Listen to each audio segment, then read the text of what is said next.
Hi, podcast listeners. Welcome back to part 2 of our wildlife rescue rehabbing episode, now with our conversation with Subru from Bangalore. Thank you. Hi, I am Subru, or short for Subramanian Shantakumar. So I think Subru would be easier for you. And I am an honorary trustee of Wildlife Rescue and Rehabilitation Center Bangalore, which has projects. One being rescue and rehab of urban wildlife, and the other is our work with welfare of captive elephants, which includes rescue, rehab, treatment, and also legal advocacy. We've been fighting, and our legal advocacy is not only with the welfare of captive elephants, but also with respect to other wildlife. For instance, the government came out with one of the most for the lack of a better word, stupid, unthought out notification that where they decided to declare a few animals as vermin, therefore could be exterminated, and that included India's national bird, the peacock, or the peafowl, as you would call it. And we challenged that in the court. We challenged both the order. The order got repealed, but we challenged the constitutional validity of the section under which this order was promulgated. Unfortunately, we lost that part, but we haven't given up. We are now still pursuing how that section of the particular law can be repealed, and thereby closing the avenue for such erroneous, unthought out, ignorant orders could be promulgated in future.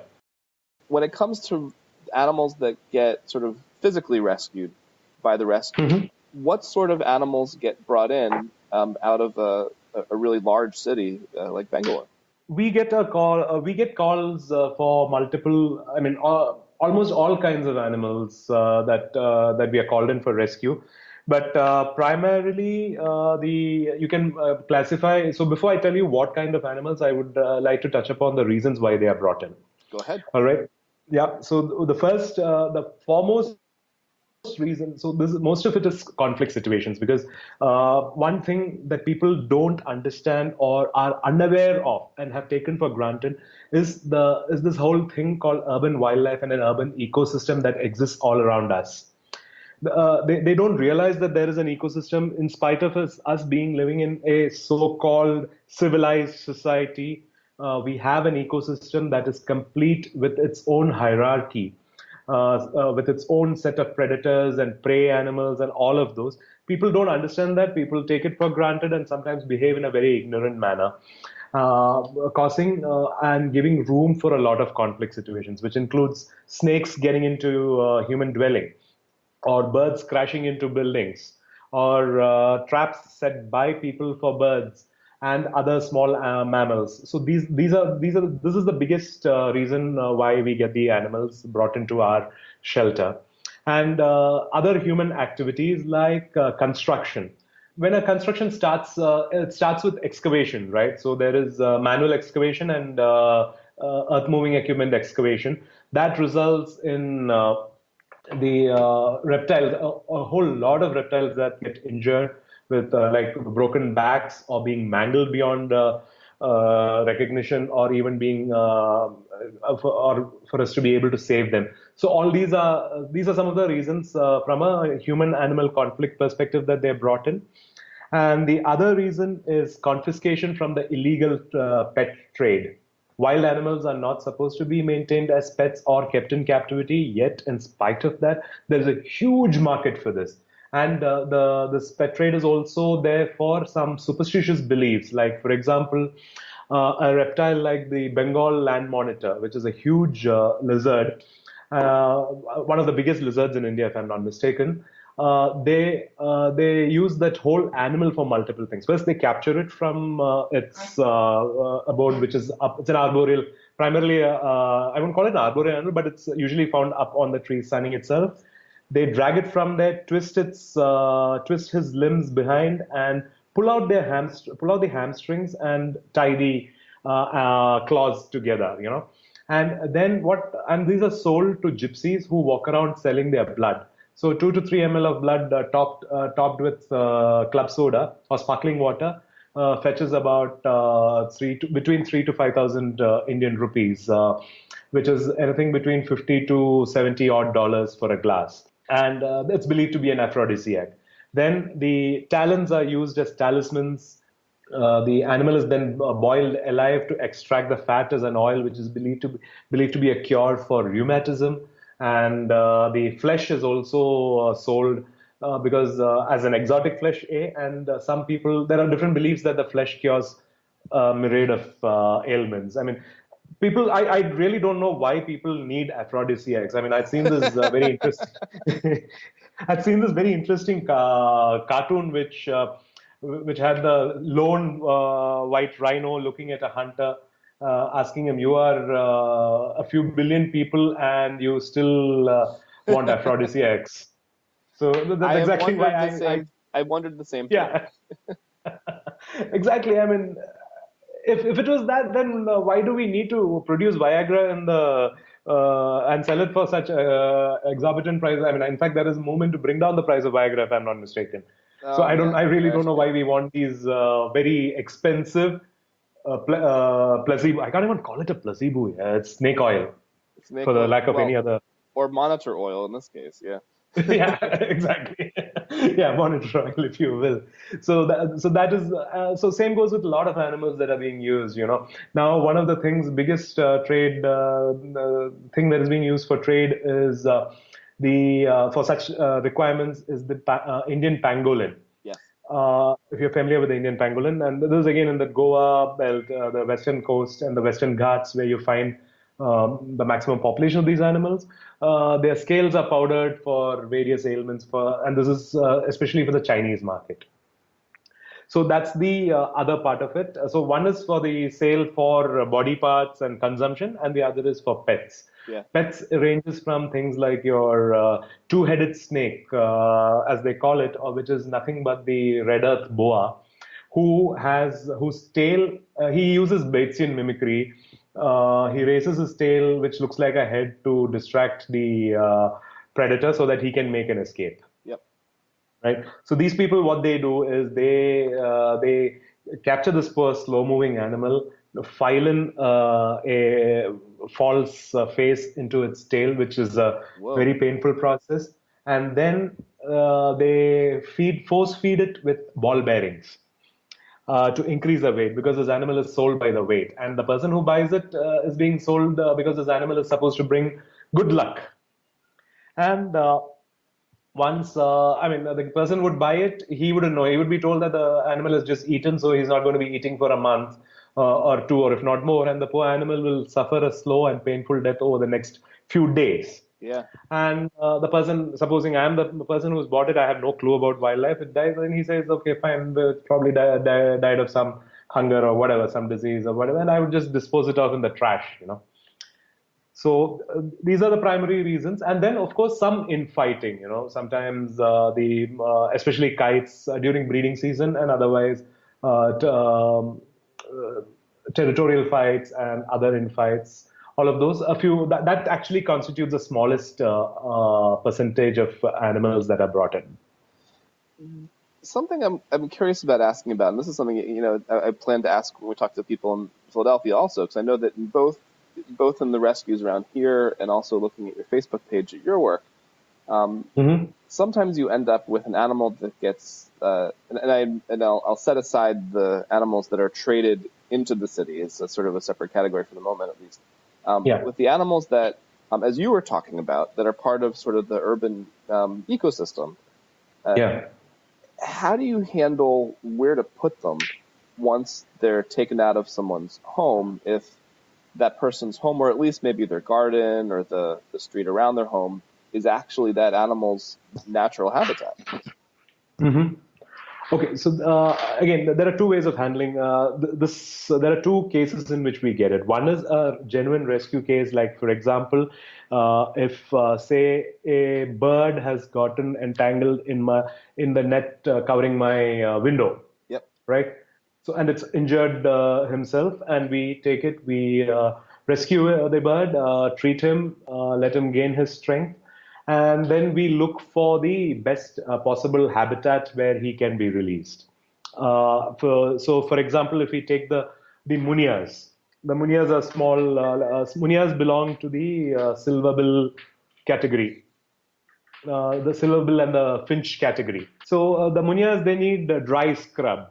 So we look for, and they typically aren't territorial animals, territorial birds or animals.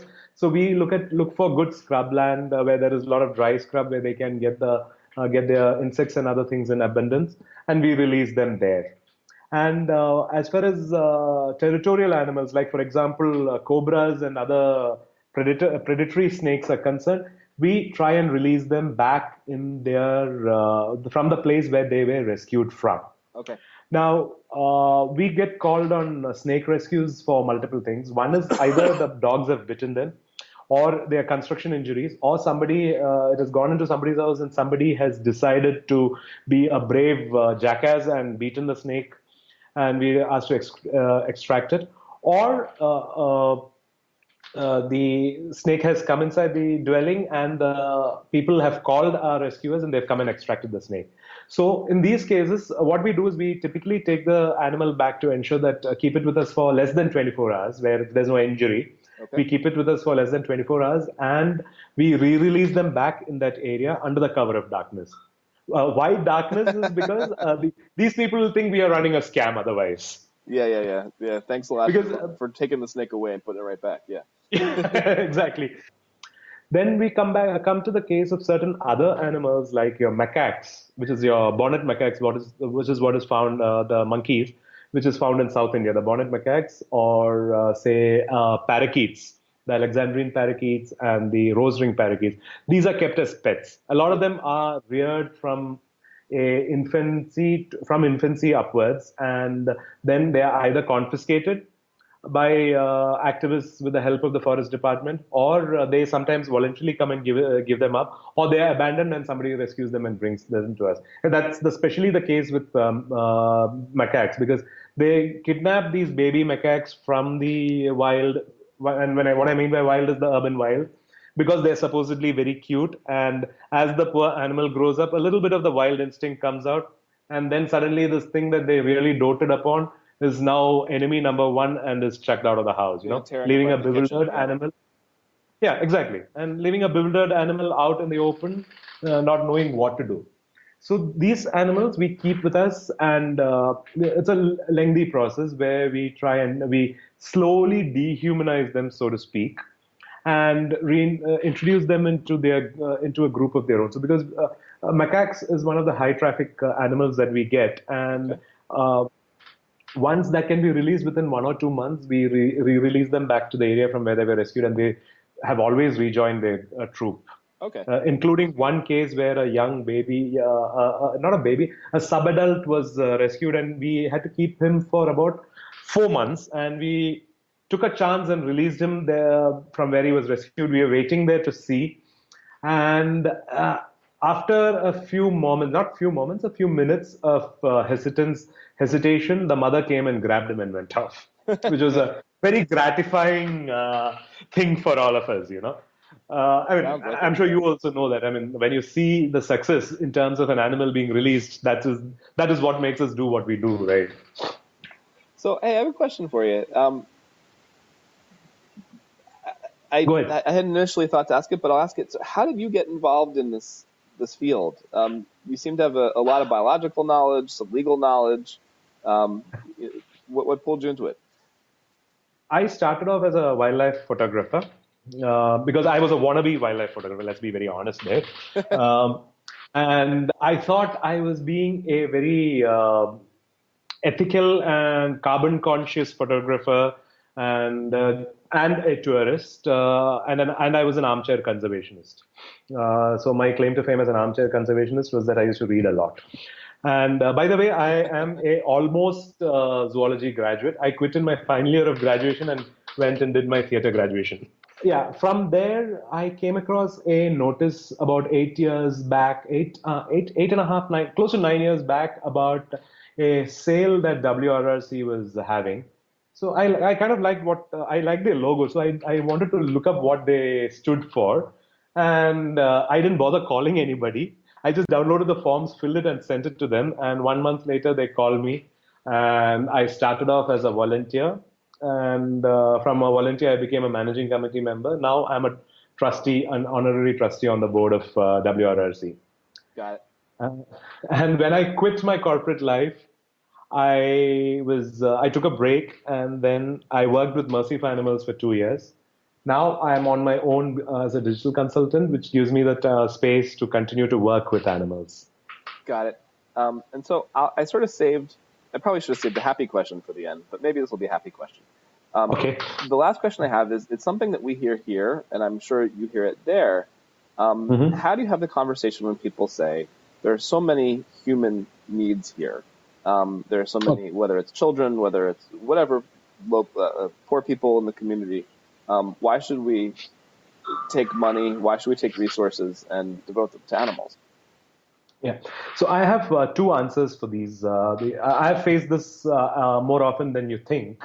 And I have two answers for this. One is I say that they are the voiceless and they need somebody to speak for them.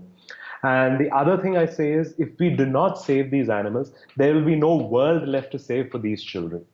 This is what I always say, because I will go to my biggest passion, which is elephants. So the elephant is a umbrella species or a keystone species, and on his survival depends the survival of possibly thousands of species, because he is very rightly, if you remember the film Jungle Book, he's called the gardener of the forest. Sure. And that is absolutely right, because he creates new paths. That the new paths create possibilities for movement of the ungulates and other prey animals because of which the predator species survive. So, and the tiger is another apex species which also holds the balance in place, right? And then there's so many other things. The dung of the elephant is also an ecosystem by itself. And during the rainy season, even something as base or very innocuous, not base, something as innocuous as the footprint of an elephant in the muddy, in the slush, becomes a drinking trough for smaller animals and insects. Yep. So every animal has its place, his or her own place in the ecosystem. And if as it is, we are losing species by the thousands. I mean, nobody even realizes how much we are losing on a daily basis. And the balance is being upset little by little. So we need to do everything to save that so that the world is also saved. Great. Thank you. I have reached the end of the stuff I had planned to ask you about. Okay. Before we wind up, do you have anything else you'd like to add?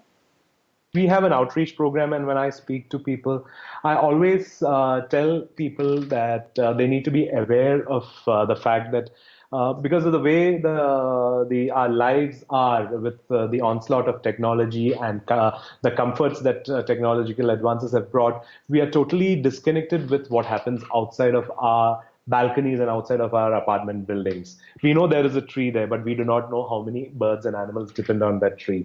So I always tell them to be aware of those, observe those birds and animals, or observe all those animals and insects, and see and try to infer for themselves how much of an important role they play in our lives.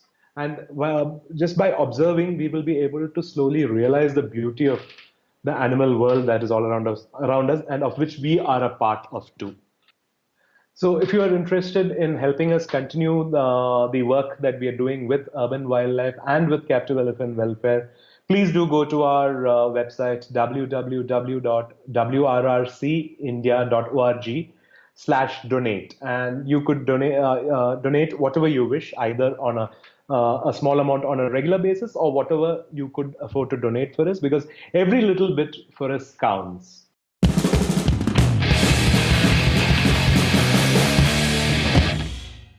Thanks for listening to another episode of the Urban Wildlife Podcast. If you like this podcast, please rate us highly on your podcast listening app of choice. Please get in touch with us if you have any comments at urbanwildlifecast@gmail.com. Hit us up on Twitter at UrbanWildlifeCast. Find us on Facebook. Let us know what you think. And we look forward to talking to you in the next episode. Did you say next episode? I did. No, we stopped doing that a long time ago.